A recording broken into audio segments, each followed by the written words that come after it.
Zaradi strahu, da bi vulkanski prah poškodoval letalske motorje, je bilo odpovedanih več letov, kar je nekoliko razburilo potnike, ki so čakali na svoj let.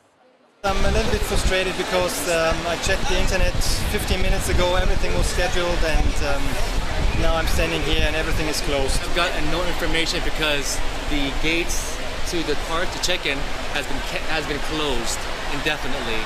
So we don't know what's the plan. So most likely we have to stay overnight. Brez predvidenih letov je ostalo več tisoč ljudi. Zaenkrat pa ni jasno, kdaj bo letališče znova odprto za promet. Posamezne manjše erupcije namreč nenehno grozijo, da bi lahko prišlo do silovitejšega izbruha. Sejak meletus 25 sampai dengan 26 untuk Bandara Ngurah Rai sudah ada 9.195 penumpang yang mengalami pembatalan, baik keberangkatan maupun kedatangan.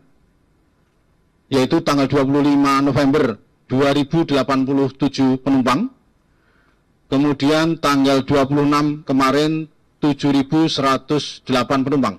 Ini di luar dari Bandara Internasional Lombok yang close tadi malam. Črn dim in vulkanski pepel se iz ognjenika vijeta več kot 6000 metrov visoko.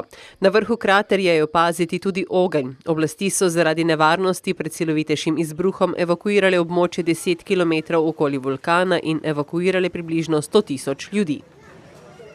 Tadi pagi, Kepala PVMBG menetapkan status Gunung Agung status awas, level 4. Artinya level tertinggi dari Gunung Agung.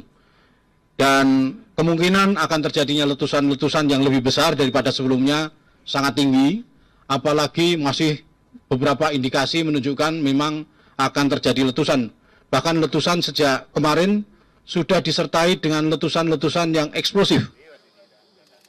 Strah pred izbruhom ognjenika Agung je toliko močnejši tudi zaradi spomina na leto 1963, ko je ob siloviti erupciji življenje izgubilo 1200 ljudi.